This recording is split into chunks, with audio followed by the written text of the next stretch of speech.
اللہ کے سامنے میدان محشر میں سارے مسلمان جمع ہیں اور اللہ تبارک و تعالیٰ نے اس کے بارے میں فیصلہ کر دیا اس آدمی کو جہنم کے اندر ڈال دیا جائے، لیکن وہ آدمی دنیا کے اندر قرآن مجید سیکھنے کی فکر کرتا تھا، قرآن مجید کو تجوید سے پڑھا کرتا تھا، تو قرآن مجید اس کے پاس آئے گا اور اللہ سے کہے گا اے اللہ آپ اس کو جہنم کے اندر مت ڈالیے۔ پھر اللہ تبارک و تعالیٰ قرآن سے پوچھیں گے کہ کیوں؟ اس نے تو دنیا کے اندر میری نافرمانی کی تھی،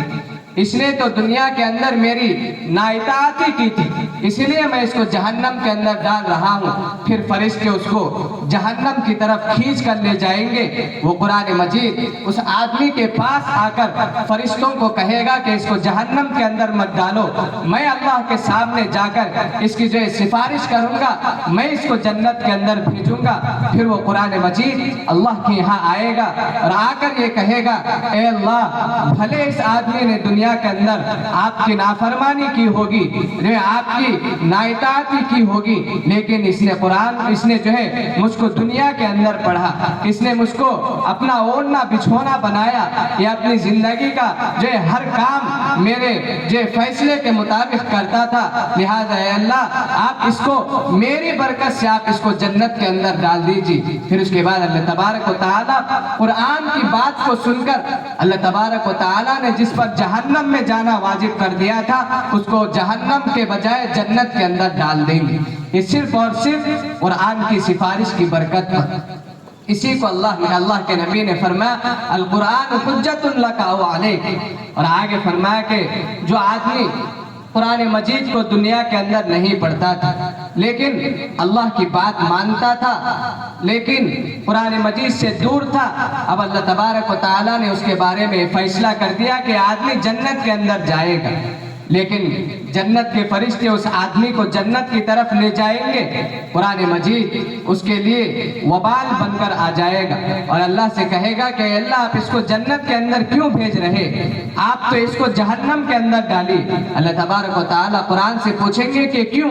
اس لیے کہ یہ آدمی تو دنیا کے اندر میری فرما برداری کرتا تھا، میرا مطیع بن کر زندگی گزارتا تھا، اس لیے میں نے جنت میں جانے کا فیصلہ کیا ہے۔ پھر فرشتے اس کو جنت کی طرف لے جائیں گے، قرآن اس فرشتوں کے پاس جا کر کہے گا کہ تم اس کو جنت کے پاس مت لے جاؤ، اس کو جہنم کے اندر بھیجنا ہے، اس لیے کہ اس نے مجھ کو پڑھا نہیں، یہ مجھ سے دور رہا، یہ مجھ سے دوستی نہیں کی، اس نے مجھ کو سیکھنے کی فکر نہیں کی، اس نے مجھ کو اپنے گلے سے لگانے کی فکر نہیں کی، اس نے اپنے دل کو مجھ سے خالی رکھا، اس نے جو ہے اپنا جو ہے دنیا کے اندر اپنا محبوب ترین مجھ کو نہیں بنایا۔ پھر وہ قرآن اللہ کے یہاں آئے گا اور قرآن کہے گا کہ اے اللہ میں آپ سے کہتا ہوں کہ اس آدمی کو آپ جہنم کے اندر ڈالیے۔ پھر وہ قرآن مجید کی بات سن کر اللہ تبارک و تعالیٰ اس کو جنت کے بجائے جہنم کے اندر اس کو ڈال دیں گے۔ لہٰذا ہم کو چاہیے کہ قرآن مجید کو سیکھنے والے بن،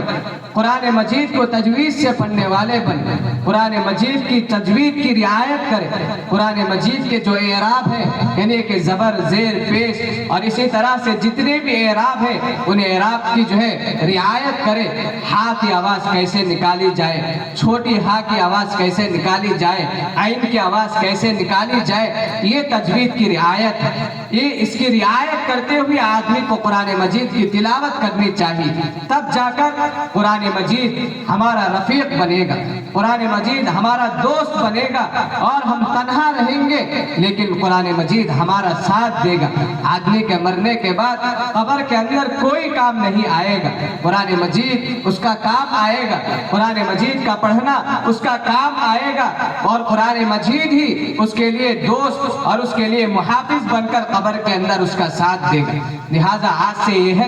عہد کرے کہ ہم قرآن مجید کو سیکھیں گے، قرآن مجید کو تجوید سے پڑھیں گے، قرآن مجید کے پیغام کو ہم سمجھیں گے، قرآن مجید کو روزانہ 1 منٹ ہی صحیح معانی کے ساتھ پڑھنے کی فکر کریں گے تاکہ اللہ کے پیغام کو ہم سمجھ سکیں۔ جو ہے ماضی قریب کے اندر ایک عام مسلمان بھی روزانہ تلاوت کے ساتھ ساتھ تھوڑی بہت آیتیں جو ہے معانی کے ساتھ پڑھ لیا کرتا تھا، ترجمے کے ساتھ پڑھ لیا کرتا تھا تاکہ اللہ کے پیغام کو سمجھ سکے اور وہ مسلمان ہر چھوٹی چھوٹی بات پر قرآن کے اندر اس تعلق سے جو ہے کیا رہبری مل رہی ہے، کیا جو ہے ہم کو حکم دیا جا رہا ہے، یہ دیکھتے ہوئے ہر آدمی قرآن کے مطابق زندگی گزارتا تھا۔ اور تجارت بھی، حتیٰ کہ مسلمان تجارت بھی قرآن کے اندر تجارت کے کیا اصول ہیں، تجارت کے کیا احکام بیان فرمائے ہیں، قرآن مجید کے مد نظر رکھتے ہوئے تجارت کیا کرتا تھا۔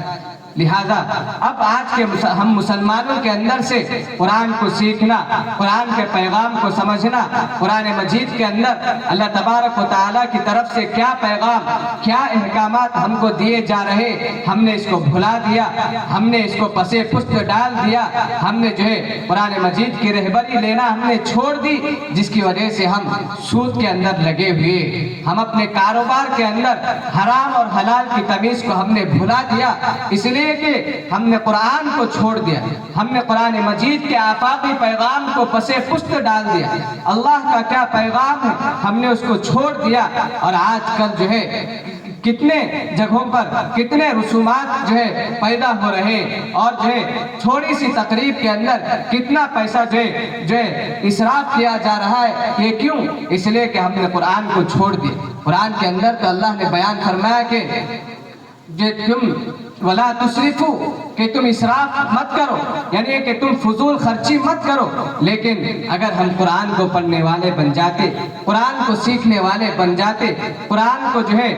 قرآن کی رہبری اگر ہم لینے والے بن جاتے، تو پھر ہم اسراف اور فضول خرچی کے اندر نہیں لگتے، اور ہم حرام کے اندر مبتلا نہ ہوتے، اور ہم تجارت کے اصول کو سمجھ لیتے اگر ہم قرآن کو سمجھنے والے بن جاتے۔ فرماتے جو ہے علامہ شامی رحمۃ اللہ علیہ، جن کی بڑی بڑی کتابیں شعبہ افتاء کے اندر پڑھائی جاتی ہے، ان کے بارے میں لکھا ہے کہ علامہ شامی رحمۃ اللہ علیہ رمضان المبارک کے اندر روزانہ ایک قرآن مجید ختم کر لیا کرتے تھے، اور اس کے ساتھ ساتھ روزانہ مکمل قرآن مجید معانی کے ساتھ غور و فکر کے ساتھ پڑھ لیا کرتے تھے۔ ایسے ہمارے اکابرین تھے، ہمارے مشائخین قرآن مجید سے اپنے آپ کو اتنا وابستہ رکھتے تھے، تب جا کر انہوں نے اپنی زندگی کو سنوارا، اپنی زندگی کے اندر اللہ کی نورانیت کو پیدا کیا، تب جا کر وہ جو ہے اللہ کے ولی بن کر نکھرے، تب جا کر اللہ تبارک و تعالیٰ ان کو دین کا محافظ بنایا۔